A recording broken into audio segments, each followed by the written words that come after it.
What's going on, car family? I'm Ben Wayne. I'm Isha Wayne. And thank you for joining us in another video. Isha, today we are in the 2022 Kia Sorento X-Line Prestige all-wheel drive. It's a long name. That's a whole lot. Well, there are a lot of models of the Sorento, and I just want to get that straight. So the price of this one is about $42,500. And then with all the options accounted for, you're looking at close to 44 grand. This starts at a much lower price point, but this is top of the line. So guys, when I get these press vehicles, the manufacturers love to send these cars fully decked out. So sometimes that raises the price point a little bit. So let's talk about what this is.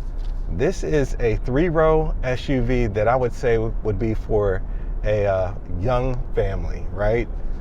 3 rows. It's a little tight in the back. That's why I'm saying a young family. If you're looking to carry adults with you, you might want to look at something a little larger and like the Telluride. Yeah, it's very tight back there. So exterior, what are your thoughts on the looks, Isha? I think it looks really good. It's not too boxy, not too curvy. It meets right in the middle. It has a nice, sleek, and modern design. Yeah. We took this to the grocery store a couple times actually, and people were like breaking their neck looking at this while I was waiting for it. What is that? Yeah, so it's... We always get these looks these days, huh? Yeah, it's quite the looker, and the wolf gray paintwork really sets this car off. It looks nice. So starting at the front, you have nice modern LED projector headlamps and daytime running lamps as well. The grille has a 3-dimensional organic look to it, which looks really sleek and modern as well. And of course, since this is the X-Line model, you're getting the X-Line front and rear fascias there. So it really looks nice from the front, in my opinion. Underneath the hood, this one's powered by a 2.5-liter turbo 4-cylinder that's giving you 281 horses. 311 pound-feet of torque. So it does have the power there when you need it. We'll go ahead and test that out. So I'll put my foot. Oh, I didn't know right now. So it does have the get up and go that you need. Yeah, it does. That power plant's connected to a 8-speed dual clutch transmission. So it's quite responsive. A little bit of turbo lag at the beginning, but it picks up really, really quick. The turbo lag, you know, if this was a sports car, I'd complain about that, but this is an SUV, right? How often are you really going to be flooring it in that?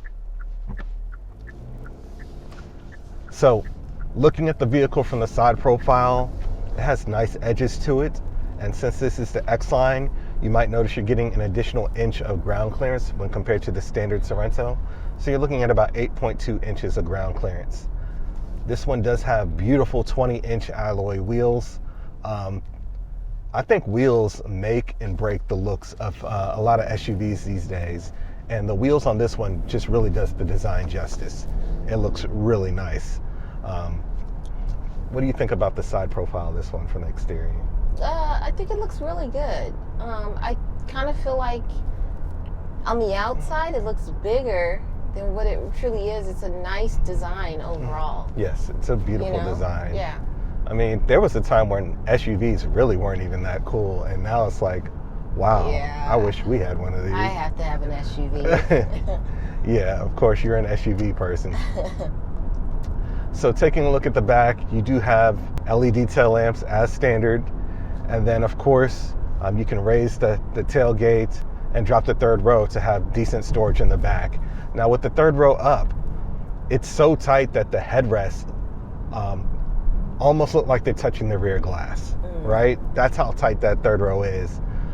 And with that up, you barely have any storage. So I highly recommend dropping the 3rd and 2nd row. That'll give you approximately around 75 cubic feet of storage or so. But overall, the practicality is there if you're looking for a mid-sized SUV that gets the job done. So having this car over the past week, you know, I've driven it all the way to Midtown Atlanta and back. We're up in the burbs and we barely burned any fuel. This vehicle awesome. Is capable of 27 miles per gallon highway. That's really good. That's relatively high. It's a fuel sipper. You know, even when they come back and get this. So it's not a gas guzzler. Right. And typically some SUVs are. Right. You know? Yeah. When they come back and get this car, they probably won't even have to fill it that much, right? So that's something that's noteworthy. If you're looking for something to transport, you know, a family around that's not too big and isn't crazy on fuel, this might be something to consider. Right, in terms of safety features, this vehicle seems to have everything that you could ever want. Forward collision assist, your blind spot monitoring system. It even has a system that follows the lane markings on the road, and the steering wheel will kind of guide the car. So semi-autonomous driving capability, which is neat. Even when you put on the turning signal, for example, Isha, I'll put on my right turning signal. Oh, I love that. It'll display what's in your blind spot in the instrument cluster. I love that. I feel like every vehicle should have Needs that feature. Yeah. Yes. That is awesome. Every vehicle should have that. So tons of safety features. You know, you have the rear collision warning as well. Everything you want in terms of safety is incorporated in this vehicle. So that's one of the huge positives I like about the Sorento. So what are your thoughts about the interior quality and design? You know, I feel like it's pretty good. I guess I'm a little blown away by it being a Kia. Yeah. You know, a Kia. So I think they've done relatively well to make this cross over to like a luxury vehicle. You know, guys, it's not like the racing vehicle where you're having your Alcantara and stuff like that. Right. This is actually real wood. Yep, nice open pore wood. You got real leather seats with diamond stitching. Yes, heated and cool, yes. I was going to say ventilated, you know, but yeah, I like it, you know. The interior is nice, and they just took, okay. Yeah. She waved, she knows she was wrong. She was wrong. That's all right. But overall, the seats, you know, are actually a nice size. I don't feel cramped. Sometimes some of the seats are small where I feel very confined. I get the side bolstering here. And let's not forget this amazing panoramic roof. Exactly. The panoramic roof in this vehicle is huge. All the way back. And I think that's necessary in an SUV because oftentimes you'll get only the front and it's very dark back there. Yes. And another thing is that the back windows, those are large when you think about it. Of course, the ones all the way in the back are smaller, but it still gives light to the very, very back. So it's giving you an open sensation. Yes. So you're not going to feel claustrophobic in there. Right. Yep. I have to agree with all of those points. And of course, you have the tech in here as well. So you have a large display screen here for your infotainment system. Plug in a phone for your Apple CarPlay and Android Auto. It doesn't have wireless Apple CarPlay and Android Auto, I will say that, but it gets the job done. It's nice and responsive, right? Coming lower, you have your air conditioning controls, physical buttons here for your air conditioning. I like that, so I don't have to go fishing for a touch capacitive button while I'm driving. I must point out, you probably, I don't know if you realized it, but if you are a Star Wars fan, what does this look like? The TIE Fighter. There you go. Air conditioning vents. Doesn't it? Yes, it does. I mean, that's the first thing I thought of when I saw it. Right. I was just like, somebody who designed this is definitely a Star Wars fan. Yeah. Right? Possibly. Come on. So the air conditioning vents are there, nice and accessible. A very unique design here as well. Also intended to mention, there's actually a knob for the power and the volume. So a lot of cars these days are getting rid of the volume knob, and I just completely disagree with that. Coming down towards the center console here, you do have storage, 3 USB ports. I like how they stuck with the traditional gear selector here. That's nice. And then a rotary knob to select your different driving modes. So you have custom, comfort, sport, you know, just an array of choices depending on what the driving conditions are. You also have the contactless wireless charging here. The wireless charger, yeah. Yep. And then coming further back, of course, you have additional storage. Now over towards the steering wheel, it's wrapped in black leather, but it's heated and it works extremely well. It gets very hot. The steering wheel. I had touched it. Yeah, that's nice. it gets really hot. So if you live in a climate where it can get relatively cold, that heated steering wheel. That. This is one of the best heated steering wheels I've tested, actually. So I just wanted to make mention of that. And of course, behind the steering wheel, you do have a digital instrument cluster, which changes based on your driving mode. So if I go into Eco, oh, that's cool. Right, you see you have different graphics there. Yep. I can go into snow.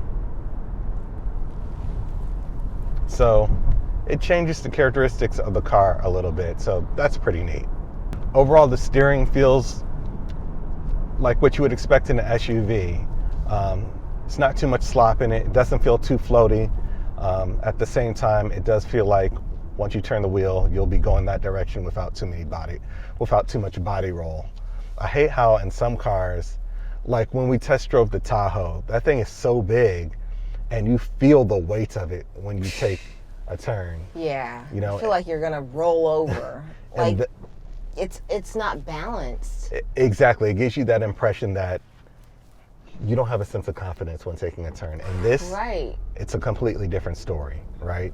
So you can drive this with a lot more confidence than, you know, some of the larger SUVs out there. So I'll put my foot down one more time. So the acceleration is decent. It gets up and goes. You won't have any problem merging onto the highway. So I like how, you know, they provided adequate power. You know, back in the day when SUVs came out, you know, they were focused on, you know, fitting as many people in the car as you could, but the power factor was something that's left out. I don't feel that's the case in this. Coming over to the door panels, again, open pore wood trim, silver accents, and then you have the rust leather that matches your seats. So good with the gray, like. Right? It does. It looks nice. I mean, they could even made this like even a chocolate brown to contrast, but the gray, I would have never thought to do that one. It looks really good. It's nice. Did you notice that you have USB ports on the chairs here? Oh no, I didn't. USB ports on there. The back. Yeah, that's something that's really, really trending these days. Yep. And it's necessary. It's necessary. You know, gotta reach all the way back. Hey, can you right. You know, plug me in? Exactly. And then you have the second row has captain's chairs that are heated as well. Those are fairly comfortable. Which is nice. Yep. So if you're transporting adults, you're really limited to the first and second rows. I'm not going to tell you guys that, hey, you can fit adults in the third row. It's 29 inches of legroom in the third row, right? So children only. And that might be a slightly tight fit depending on the size of the child. So I'm just going to be honest and put that out there. But overall, I think this Kia Sorento X-Line, it's an amazing vehicle. You know, the extra inch of ground clearance, and you even have like special roof racks or roof rails that are specific to the X-Line. The interior knocked me out when I opened the door. I wasn't expecting it to be this nice. Any closing thoughts, Isha? I think this is a really, really nice SUV. One of the top of the line ones that we have actually reviewed. Right, especially in this segment. Yeah. Where it's actually somewhat affordable. You know what I mean? I would drive it. Exactly. It's really nice. Now, I will say, if you're looking for something bigger, as options, the Telluride actually starts cheaper than this one does. It's a little bit cheaper. So the Telluride starts at around $33,000, and that's slightly bigger. But as you play the options game, these things can pick up in price. You guys know that. So that's something to consider. But overall, I think this is an excellent vehicle. Of course, it's coming with Kia's 10-year, 100,000-mile powertrain warranty. So something that you should definitely take a look at if you're in the SUV market. So I'm going to leave it off there. Please remember to like, share, and subscribe to my YouTube channel. I have other videos on various types of vehicles. Be sure to check those out. That'll help us out with the algorithm. And until next time, I'm Ben Wayne, the automotive reviewer that YouTube deserves.